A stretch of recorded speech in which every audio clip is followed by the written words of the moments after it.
It is Just Here for the Beer radio broadcasting from the Taphouse on North Road in Coquitlam on TSN 1040, 103.5 FM HD2. Joe Leary along with Rick Mohabir from Just Here for the Beer Limited at JHFTB on social media. And look who it is. It's Mr. Big Brother John Rozier. John Rozier. Yeah, buddy. What's good? What's good? How we doing? Phillips Brewing. Good. How have you been doing? We haven't seen you for a while. We all went back to our caves essentially for COVID kind of thing. Yeah. We had an extended hibernation period, I guess. So we're like the bears in spring. We're all coming out of our caves right now and ready to socialize. And just when you thought that maybe you were going to get a bit of a downtime break, all of a sudden beer started booming, and probably you've been big time, yeah. You've been busy trying to replenish supply, huh? Well, in that sense, I mean, that's correct for sure on the draft side. In the package side, record numbers all over the board, because people, same thing what they were doing with their boxed wine, you know what I mean? People were loading up, making sure that they had their supplies, if you will. So, we didn't really slow down on that side. We actually increased sales on that side, which was amazing. It's funny because there was a run on toilet paper and paper towels and booze of any shape or form. One of the best announcements, I think, I think it was the first or second week of COVID, was when the government was like, yes, liquor stores are an essential service. It was like, okay, they get us. They understand adults. They understand adults. True Canadians, right? Well, I mean, let's be honest. Everybody needs a little bit of grease on the wheels from time to time. That's so right. That's helpful.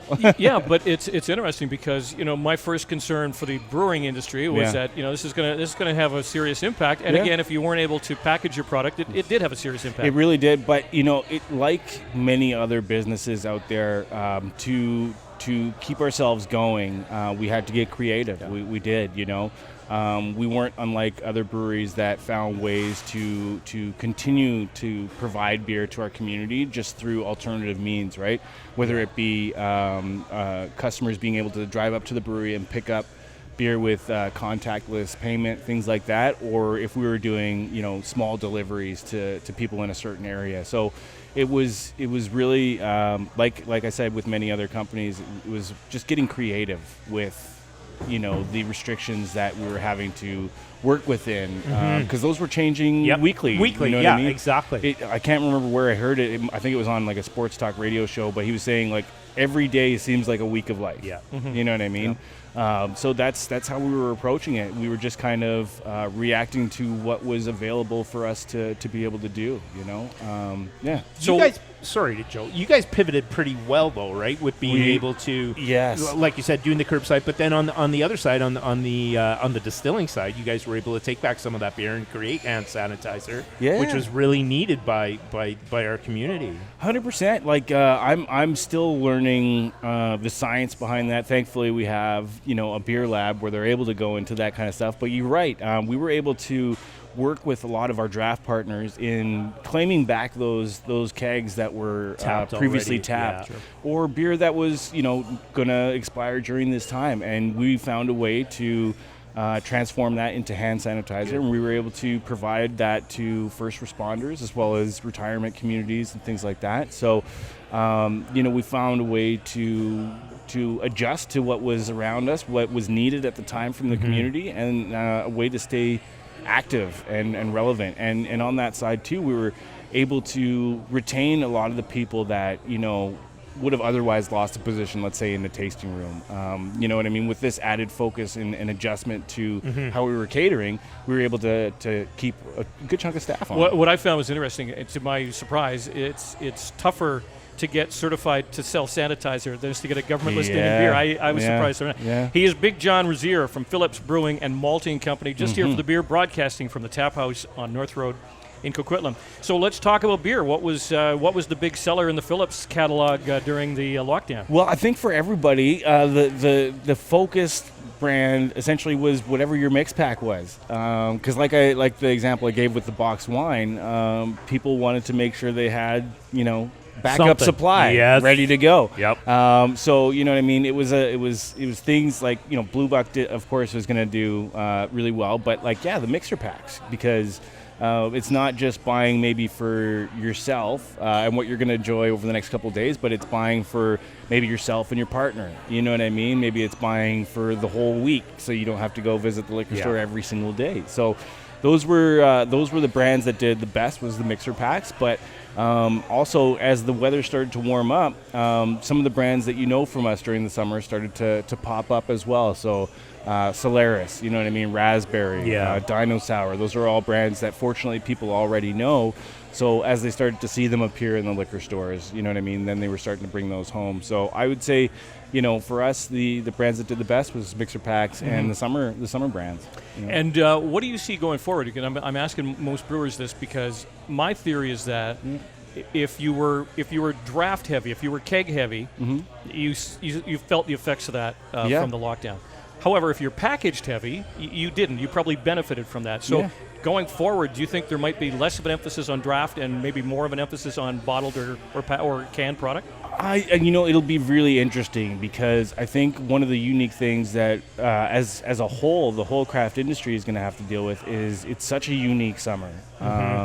The thing that every individual is going to face coming into this is what's your personal preference? Are you okay with going to a bar and restaurant, or would you prefer to just stay at home with your family and friends? So we're not really sure what we're going to get from this summer. I think we're just hoping for the best. We're planning for the best as far as what the amounts of beer we're going to have available. But right now we're being pretty realistic. Like the venue we're in right now, it's 50% capacity, right? So we're realistic in the sense that we're not expecting to see the typical sales that we would maybe in the month of June, right? But for our approach, it's kind of just touching base right now, seeing where everyone's at. This is a really unique start to the year. You know what I mean? Even though we're now 6 months deep, so every draft partner that we have is facing this differently. So we're trying to spend this first little bit of time where I've been back on the road, just kind of testing the water, seeing where everybody's at, and then reacting. So I know that there's bigger concerns. More people are pissed about the fact there's no sports to attend than beer festivals. But on that subject, those used to be great places to mix and mingle and to introduce people to new stuff. Can you see a post-COVID new version of a beer fest resuming anytime? Definitely. I haven't heard anything, so this is all just what I'm thinking. I think it's going to be a little bit before we see a beer event pop up, only because I think. Like the sports venues, there's a lot of logistics to consider as far as making sure that your patrons, A, feel safe, but B, also feel like there's enough around them to keep themselves clean and protected, right? So whether that be, spare PPE masks or disposable gloves or things like that. So I think until all of that, I wouldn't doubt that we don't see festivals start to at least even get planned until we see how the sporting world reacts as far as planning and how to cater to their large customers. Groups. Exactly. So once we see, let's say, some sports like MLS is going to be popping up again. So once we see how they approach their fans and how they cater to them, I think that's when we'll start to see some of those same practices get applied to beer fests. It's such a bummer that we didn't get VCBW 20. I think that this is supposed to be the 20th year this year. So you can only imagine the event that they were planning to put on this year, So I think for them, they're in full prep mode, just prepping for next year's and what it will take to make sure people are safe, like, keeping things clean, rotation of product, all that kind of stuff. So it's going to be a bit, those are something that we all rely on as breweries as far as getting the word out about new product or reintroducing people to old stuff. So. John Rozier from Phillips Brewing and Malting. Good to see you again, my friend. Fantastic to see you both. We'll look for your smiling mug down the road again. 100%. I will be more accessible now. That's for sure. You got it. It is Just Here for the Beer Radio, broadcasting from the Taphouse on North Road in Coquitlam.